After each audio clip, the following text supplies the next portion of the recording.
بقیہ 5 دن بھی ایک موضوع آپ کے ذہن پر سوار رہتا ہے. اچھا, اسی کے بارے میں سوچتے رہتے ہیں. آپ اس میں سلیکٹ کرتے ہیں کہ کئی موضوعات آپ کے ذہن میں ہیں, آپ کچھ نیوز میں خبریں دیکھ رہے ہیں, اخبارات میں پڑھ رہے ہیں, اور خود آپ کا مشاہدہ ہے, آپ کے تجربے کے بنیاد پر آپ نے حالت کو پرکھا ہے.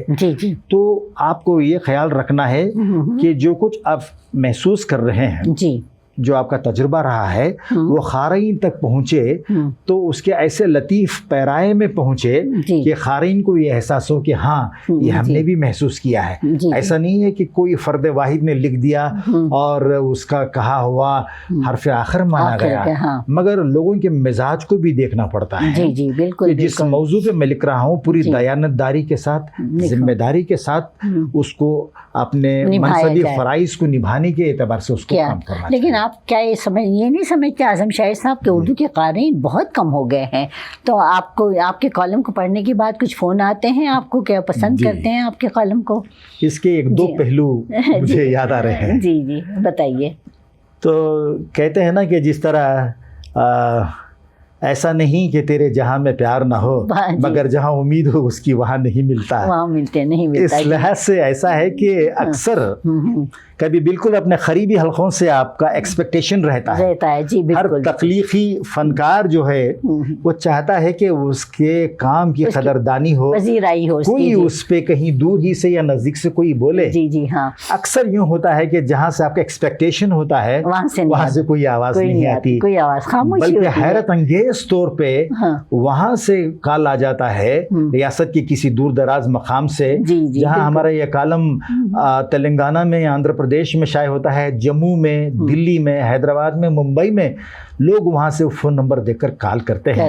تو مجھے یہ لگتا ہے کہ جس طرح کا ایک شعر یاد آ رہا ہے, اگر آپ اجازت دیں تو عرض کروں کہ پہن کر سر پہ ستاروں کا صحرا جو ہم نکلے, ہزاروں جل گئے.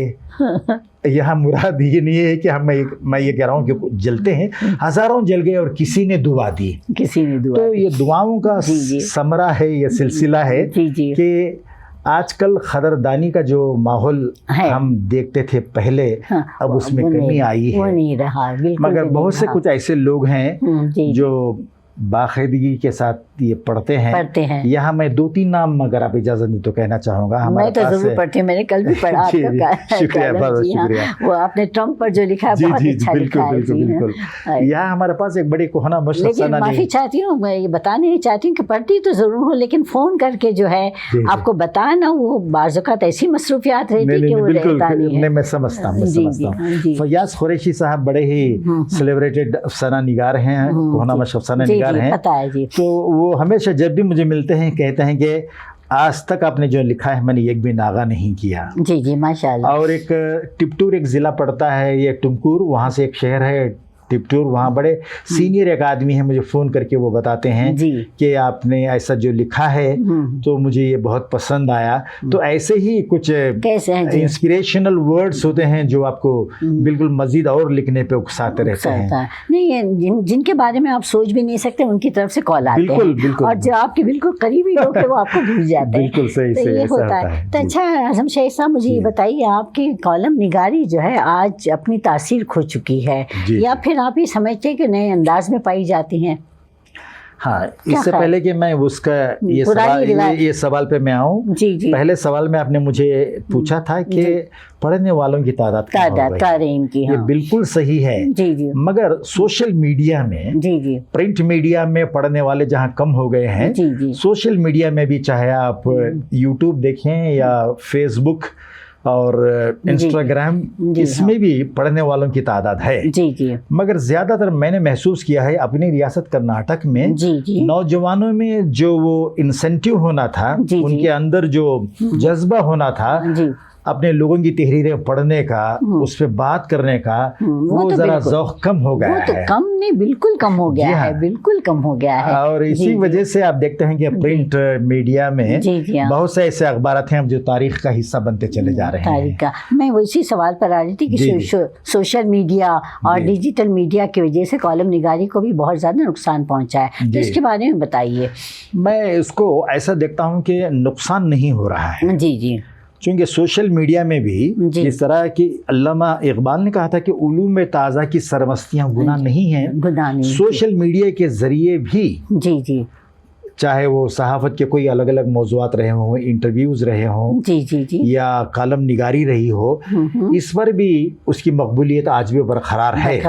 یہ الگ بات ہے کہ ایسے موضوعات پر توجہ دینے کی ہمارے پاس جو پرائرٹی ہونی چاہیے وہ کم ہو گئی ہے۔ اپنی ریاست میں یوٹیوب چینلز کی تو بھرمار ہے، مگر بہت کم ایسے یوٹیوب چینلز رہ گئے ہیں، ایک نئی ویڈیو آ جاتی ہے۔ اور میں یہاں پر یہ بھی بات آپ سے پوچھنا بھی چاہوں گی، کہنا بھی چاہوں گی کہ آج کل ہماری جو نوجوان نسل ہے ان کے نزدیک جو ہے کامیابی صرف وائرل ہونا کامیابی ہے۔ اگر ان کی چھوٹی سی ویڈیو بھی جو ہے وائرل ہو جاتی تو سمجھتے کہ بہت کامیاب ہو گئے۔ تو یہ تمام چیزوں نے ان کے نظریے کو سب بدل کے رکھ دیا ہے۔ بالکل، جی ہاں، چونکہ جس طرح سے آپ دیکھیے گا کہ انگریزی اخبارات بنگلور کے ہیں، کینیڈا کے اخبارات ہیں، ان کے بھی یوٹیوب چینلز ہیں۔ ان کی سٹوریز اگر آپ دیکھیں گے تو اس میں آپ کو معلوم ہوگا کہ بڑی سنجیدگی کے ساتھ جو روزمرہ کے جو حالات ہیں، واقعات ہیں، مسائل ہیں، اس پہ وہ فوکس کرتے ہیں۔ عام طور پہ جو گلی گلی میں یوٹیوب چینلز ہیں وہ صرف جلسے جلوس کے پروگرام کرتے ہیں۔ اور اس حوالے سے جس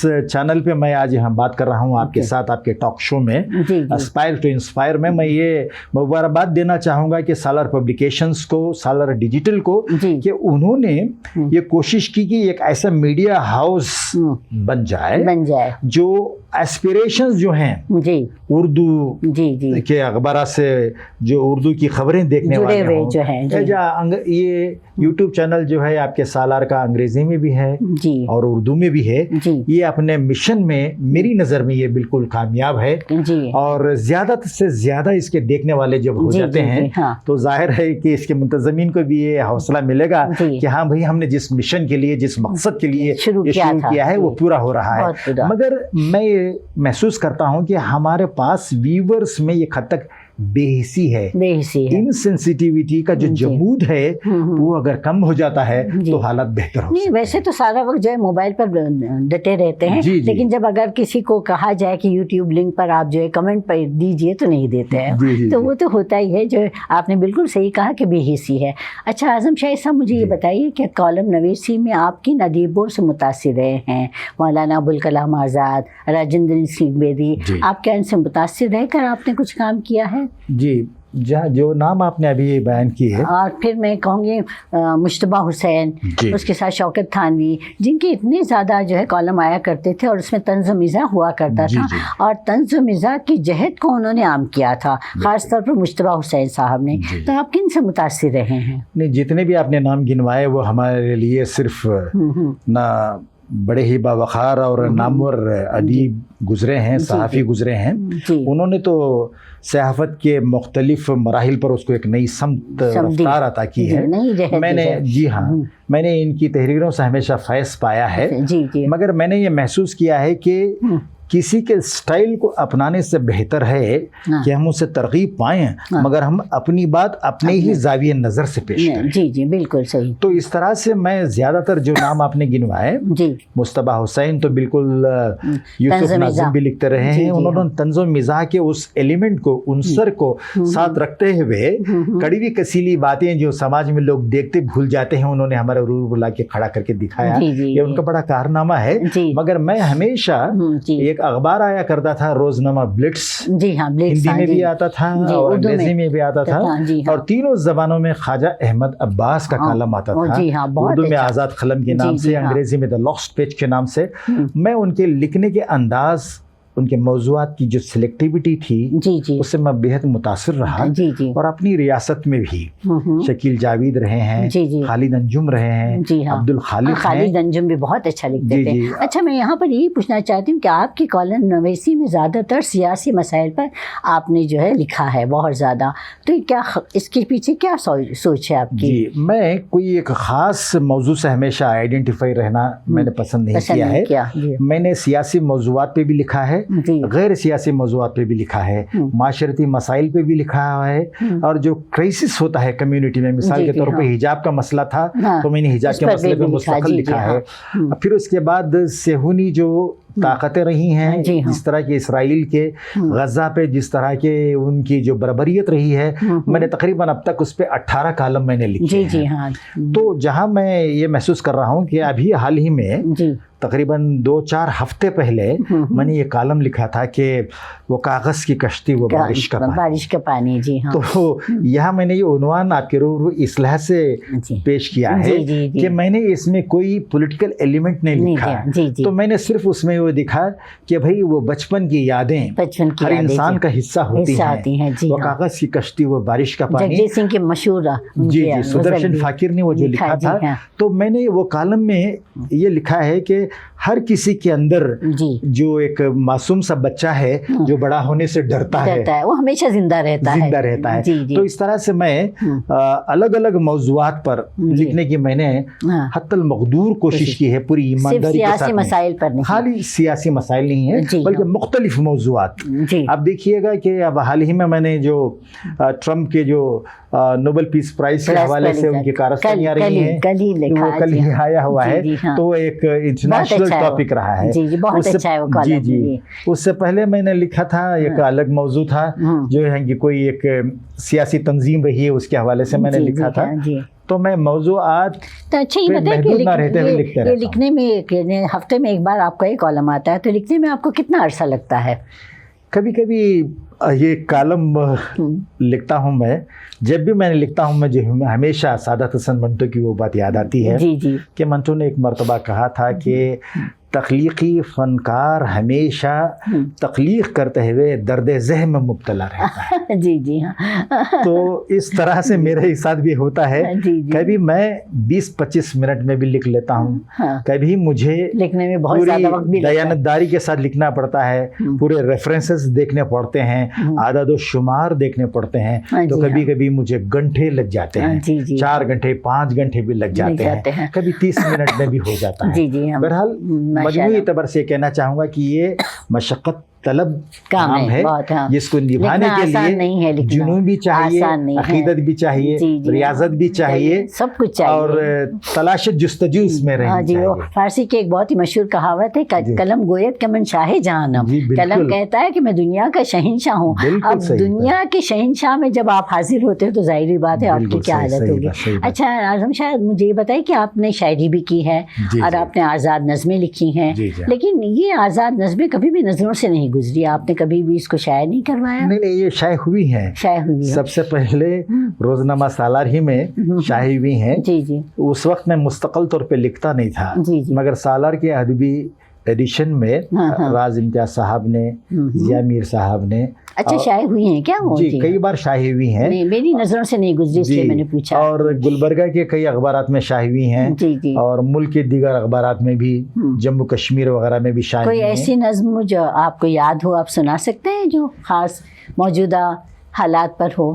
کوئی ہے کیا ایسی نظم؟ جی اب موقع ملا ہے تو سن لیتے ہیں پھر۔ جی جی جی، ایک نظم میں نے حال ہی میں تقریباً جس طرح یہ غزہ میں بربریت ہوئی ہے، یہ انسانی تاریخ میں جو نسل کشی کا واقعہ رہا ہے، اس سے میں نے تقریباً اس پہ 10-12 نظمیں کہی ہیں۔ جی جی ہاں، اب حال ہی میں ایک نظم کہی ہے کہ اے غزہ ہم شرمندہ ہیں۔ جی جی ہاں، مجھے اب اسے دیکھنے کے لیے میں ساتھ اسکرپٹ نہیں لایا ہوں، جی جی، مگر جو بھی یاد ہے آپ سنا سکتے ہیں، جو یاد ہے اس کے اعتبار سے میں کہوں گا، اے غزہ ہم شرمندہ ہیں، جی تیرے معصوم بچے بھوک پیاس سے لرزتے ہیں، جی شاطر عیار صہیونی طاقتیں تباہ و تاراج کی دہانے پہ تجھے لائے ہیں، جی جی، تیری رونقیں آج ملبے میں تبدیل ہو چکی ہیں، جی عالمی امن کے ٹھیکیدار ہر پل عیش و عشرت میں رواں دواں اپنے منصوبوں میں مصروف ہیں، جی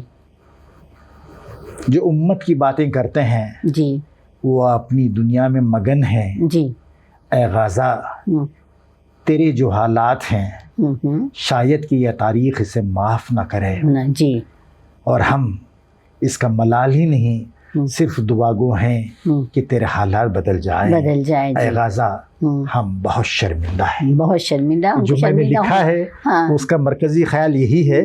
اگر اب میں کاغذ تلاشوں یا فون پھر اس کو چیک کر کے بولوں. جب آپ نے ایسے ہی جو ہے جیسا میں نے کہا کہ جاوید دانش کی جو ہے عید لاشوں کے دیس میں جو ان کی سیریل آئی ہے وہ بھی بہت, اس میں بھی انہوں نے یہ کہا ہے کہ ہم شرمندہ ہیں. تو میں نے بھی ان کا جو میں ڈاکیومنٹری جو بنا دی میں لکھا ہے کہ ہم شرمندہ ہیں اور ہم کو شرمندہ ہونا چاہیے. بالکل ساری انسانیت کو شرمندہ ہونا چاہیے. جی ہاں. تو اچھا آپ نے ابھی شرمندگی کی بات کی ہے, میں نے جس پہ نظم کہی, جی جی, اس میں بلا تفریق مذہب و ملت ہندوستان میں کچھ ایسے بھی لوگ ہیں جس پہ وہ آواز اٹھاتے ہیں. جی جی. مگر اسی طرح میں نے ایک ویڈیو دیکھا دلی میں کوئی ایک معمر شخص اچھے کھاتے پیتے گھرانے کے, جی, وہ لوگوں میں جا کر ایک اویئرنیس پیدا کر رہے تھے کہ اس طرح کی جینوسائیڈ ہو رہی ہے. جی ہاں. تو کچھ ایسے سرفرے لوگوں نے ان کا مذاق اڑایا. مذاق میں نے دیکھی وہ ویڈیو دیکھی. جی ہاں. تو اب دیکھیے سب سے پہلے جو رشتہ ہے وہ درد کا رشتہ, انسانیت کا. میں یہ کہوں گی کہ بس انسانیت سوئے دار پر ہے. بالکل بالکل صحیح بتایا, بالکل انسانیت. اچھا اعظم شیر, سب سے آپ کے اہم اس کے اوپر مہارت کے اوپر ہم آتے ہیں کہ آپ نے بہت زیادہ اینکرنگ کی ہے, نظامت کی ہے اور قابل تحسین کی ہے, قابل قدر کی ہے. تو آپ یہ بتائیے کہ فن نظامت کے بارے میں بتاتے ہوئے مجھے بتائیے کہ ہر پروگرام کی کامیابی کا دار و مدار کیا ناظم پروگرام پر ہوتا ہے؟ بالکل ہوتا ہے. جی جی, ہم نے بالکل صحیح بتایا. کیونکہ جس طرح ایک سواری کو لے جانے والا ڈرائیور ہے, چاہے وہ پائلٹ فلائٹ کا ہو یا ریلوے انجن چلانے والا وہ لوکو کا ڈرائیور رہا ہو یا بس کا یا کار میں ہم بیٹھے ہیں کوئی یہ گاڑی چلا رہا ہے, تو اسی طرح اینکر کو کہتے ہیں کہ وہ جس طرح سے ایک کشتی یا بوٹ جو ہے اسے وہ باندھتے ہیں, اسی طرح اینکر وہ ہے جو پروگرام ہو رہا ہے سامعین اور شہنشین پر جو افراد ہیں دونوں کے درمیان میں ایک طریقے سے رابطہ قائم کرتے ہیں. اس طرح سے وہ پروگرام چلائے کہ بیٹھ کر پروگرام دیکھنے والے کبھی بوریت محسوس نہ کریں. اس کے لیے ایک نظامت کرنے والے ناظم اجلاس کو زبان پر عبور حاصل کرنے کے لیے, آواز کی نشیب و فراز پر توجہ دینے کے لیے, وائس ماڈولیشن کی تربیت حاصل کرنے پر, اور زیادہ تر اس کو جو دیگر الگ الگ, ایسا نہیں ہے کہ بھائی اگر میں نظامت کر رہا ہوں, اینکرنگ کر رہا ہوں تو میں ہی اول اور آخر ہوں. ہم کو چاہیے کہ ہم دیکھیں, ٹیلی ویژن میں دیکھیں, ریڈیو پہ سنیں, اور مختلف الگ الگ چینلز پہ دیکھیں گے جو پروگرام پریزنٹ کر رہے ہیں ان کا انداز کیسا ہے, ان کا طریقہ کیسا ہے. تو اس طریقے سے اس پہ محنت کی ضرورت ہوتی ہے. اور ہم نے عام طور پہ میں ہم دونوں جانتے ہیں اس کے بارے میں. جی ہاں, اور بس اللہ کا کرم ہے. زبان پر عبور ہونا بہت زیادہ ضروری ہے, بہت زیادہ ضروری ہے. کیونکہ مجھے ایک رفیع صاحب کا گایا ہوا ایک گیت, اس کا مکھڑا یاد آ رہا ہے کہ لوگوں کا دل جیتنا ہے تم کو تو بس میٹھا میٹھا بولو, میٹھا میٹھا بولے. جی, اس طریقے سے ہم کو کوشش یہ کرنی ہے جی اچھا بولے. ہاں, اچھا بولے, اور بر موقع اشعار وغیرہ بھی ہو تو کیا بات ہے. بالکل بہت اچھی بات ہے, بہت اچھی بات ہے. کیونکہ برمحل اور برجستگی کے ساتھ اشعار کا استعمال بھی لوگوں میں ایک طرح سے جو یکسانیت ہو جاتی ہے تو موڈ کو تبدیل کرنے میں بھی بہت دل جو ہے پروگرام میں جو شامل لوگ ہوتے ہیں ان میں دلچسپی پیدا کرتا ہے. اچھا اعظم شاہ صاحب, مجھے یہ بتائیے کہ کالم نویسی میں خواتین کا کیا رول رہا ہے؟ کیا آپ سمجھتے ہیں کہ خواتین کی کالم نویسی سے کسی طرح کا جو ہے حالات میں یا معاشرے میں جو ہے رد و بدل آ سکتا ہے؟ جی بالکل صحیح کہا آپ نے کہ ہمارے پاس کئی ایسی اہم خواتین بھی گزری ہیں جو صحافت سے جڑی رہی ہیں, نہ صرف اردو, ہندی, انگریزی بلکہ دیگر زبانوں میں بھی. وہ دیگر زبانوں میں بھی لکھ رہی ہیں, مگر میں یہ محسوس کرتا ہوں کہ سوائے اردو میں دیگر زبانوں میں قدر و منزلت زیادہ ہے. جی ہاں, اردو میں قدردانی کا جو ایلیمنٹ ہے, عنصر ہے, وہ کم ہو بہت کم ہے, بہت کم ہو گیا. اسی لحاظ سے اگر اپنی ریاست میں بھی آپ دیکھیں کہ مقامی جو لے دے کے اخبار رہ گئے ہیں, وہاں پر خواتین لکھنے والوں کی شمولیت کم اس لحاظ سے ہے کہ حوصلہ افزائی کا ماحول نہیں ہے. اور حوصلہ افزائی بہت زیادہ ضروری ہے, ضرورت ہوتی ہے. اور خواتین کا رول بھی ادب میں, صحافت میں ہمیشہ سے رہا ہے. اور ہمارے پاس زیادہ تر نارتھ انڈیا میں, شمالی ہندوستان میں خواتین کا لکھنے کا سلسلہ آج بھی بہت زیادہ ہے, اور جنوبی ہندوستان میں سلسلہ کم ہو گیا ہے. بحیثیت مجموعی یہ ہے کہ ہمارے پاس اردو کے پڑھنے والے جو ہیں تو جو قارئین ہیں ان کے ذوق میں بھی کمی آئی ہے، تعداد میں بھی کمی آئی ہے، اور اسی وجہ سے کہ نئے لکھنے والے جو ہیں ہمیشہ آنے سے کتراتے رہے. آتا ہے نہیں، وہیں پر آ رہی تھی کہ نئے لکھنے والوں کے لیے آپ کیا پیغام دینا چاہیں گے، کیونکہ جتنے بھی ہماری نوجوان نسل لکھنے سے ڈرتی ہے، گھبراتی ہے کہ ہم کیا لکھیں، آخر اگر لکھیں گے تو مفتیان ادب اس کو پسند کریں گے یا نہیں. میں ادب کے مفتی کہوں گی ان کو. جی ہاں جی بالکل صحیح کہا آپ نے. میں یہی کہنا چاہوں گا کہ میرے نوجوان دوستوں سے کہ آپ ایسے ہی بیٹھے بیٹھے لکھنے لکھانے پہ آ جائیں تو آپ کی تحریر میں وہ تاثیر پیدا نہیں ہوگی. جی جی ہاں. آپ کو سب سے پہلے مطالعے کا، پڑھنے کا شوق ہونا چاہیے. جی جی. جس زبان سے آپ وابستہ ہیں اس کے لٹریچر پڑھیں آپ. جی. اگر جرنلزم سے، صحافت سے آپ ریلیٹڈ ہیں تو میڈیا کے جو چینجنگ ٹرینڈز ہیں وہ دیکھیں، سمجھنے کی کوشش کریں، تربیت حاصل کرنے کی کوشش کریں. یا تجربہ کار لوگ ہیں، باصلاحیت احباب ہیں، ان کے ساتھ بیٹھیں اور ان کے ساتھ گفت و شنید کر کے سیکھیں. اور جب آپ لکھیں گے تو ایسی صداقت کے ساتھ لکھیں کہ آپ کی تحریر لوگوں کی دلوں کی آواز محسوس ہو. تو جب تک محنت، ریاضت، عقیدت نہیں ہوگی، آپ کی تحریر میں تاثیر نہیں ہوگی. تاثیر پیدا کرنے کے لیے محنت کرنی چاہیے. اعظم شاہی صاحب، ایک آخری سوال آپ سے پوچھنا چاہتی ہوں کہ کالم نویسی میں کیا کبھی ایسا ہوا ہے کہ آپ نے جو کالم لکھے ہیں کہ کوئی ایسا واقعہ، کوئی ایسا لمحہ یادگار جو ہمارے ناظرین کے ساتھ شیئر کرتے ہیں کہ آپ کے کالم کی کسی بات کو لے کر شدید بحث ہوئی ہے اس طرح کی؟ جی، میں خود اپنی ہی تعریف و توصیف میں زیادہ کہنا نہیں چاہوں گا. البتہ ایک واقعہ کہوں گا کہ ایک مسجد کے جو خطیب ہیں، جمعہ کی نماز کے بعد انہوں نے مجھے کال کیا اور بتایا کہ گزشتہ 2 دن پہلے آپ کا جو کالم تھا اسی کو میں نے موضوع بنا کر جمعہ میں خطبہ دیا. ماشاءاللہ. جی. مجھے ایسا لگا کہ بھائی جس طرح اردو میں ایک مقولہ مشہور ہے کہ زبان خلق کو نخارۂ خدا سمجھو. جی. تو جہاں آپ کی تحریر پر کوئی خطیب نے آپ کو یوں کہا کہ آپ کے لکھے ہوئے موضوع کو میں نے آج خطبے کا موضوع بنایا. جی ہاں. کبھی مجھے یاد آتا ہے کہ کوئی ایک نوجوان پولیٹیشین نے مجھے یہ کہا کہ آج ایک مجھے پروگرام میں اساتذہ کے بارے میں کچھ کہنا تھا، تو آپ نے اساتذہ کے حوالے سے چند دن پہلے ہی جو لکھا تھا میں نے آپ کے نام کے ساتھ حوالے کے اعتبار سے اس کو میں نے پیش کیا. یعنی توصیفی کلمات کہے گئے. یہ تو بڑی اچھی بات ہے. بہت اچھی بات ہے. یہ جو میں سمجھتا ہوں کہ یہ ایسا ہونا یہ کسی بھی لکھنے والے کے لیے بہت بڑی حوصلہ افزائی ہے. بہت عزت افزائی کی بات ہے. بہت بڑی بات. صحیح بات. تو جناب اعظم شاہی صاحب، آپ کا بہت بہت شکریہ. آپ نے ہمیں اپنا قیمتی وقت دیا اور اتنی اچھی آپ نے باتیں بتائیں کہ اس کے لیے ہم آپ کے بہت زیادہ مشکور ہیں. میرے لیے بھی باعث مسرت رہا ہے کہ آپ کی جو سیریز ہیں ٹاک شو کی اسپائر ٹو انسپائر، اس کا ایک میں حصہ بنا. اور چونکہ سالار سے میری دلی وابستگی رہی ہے پرنٹ میڈیا سے اور ڈیجیٹل میڈیا سے بھی مجھے بڑا شغف رہا ہے. سالار ڈیجیٹل کے اس کا ایک حصہ بننے کا آج کے پروگرام میں مجھے موقع ملا. میں سالار ڈیجیٹل کا اور آپ کا دل کی گہرائیوں سے ممنون ہوں. بہت بہت شکریہ سر. ناظرین، آپ نے دیکھا، آپ نے سنا، یہ تھے ہمارے آج کے معزز مہمان جناب محمد اعظم شاہی صاحب. جناب اعظم شاہی کی باتوں میں سچائی تھی، صداقت تھی، اور آپ نے اپنی فکر کی گہرائی کے ساتھ، جذبوں کی صداقت کے ساتھ اردو کی خدمت کو جاری رکھا ہے، اور آپ آئندہ آنے والی نسلوں کے لیے ایک روشن مثال بن چکے ہیں. سچ ہے، محنت اور لگن کامیابی کے زینے ہیں، اور اس زینوں کو عزم اور استقلال سے طے کرنا ہی کامیابی کی دلیل ہے. ناظرین، اگر آپ بھی مستقبل میں جناب اعظم شاہی کی طرح اردو زبان و ادب کے سچے علمبردار بننا چاہتے ہیں تو اپنے سچے جذبوں کے ساتھ محنت کیجیے اور عزم و حوصلے کے ساتھ کامیابی کے زینوں کو طے کرنے کی کوشش کیجیے، اس یقین اور اعتماد کے ساتھ کہ راہ دشوار سہی پھر بھی ملے گی منزل. راہ دشوار سہی پھر بھی ملے گی منزل، صرف ایک عزم کی قندیل جلا دی جائے. آئندہ ہم پھر ملیں گے چند اور نئی باتوں اور نئی شخصیتوں کے ساتھ. تب تک کے لیے سبیہ زبیر کو اجازت دیجیے. خوش رہیے اور اپنی ذات سے دوسروں کو خوش رکھنے کی کوشش کیجیے. بہت بہت شکریہ.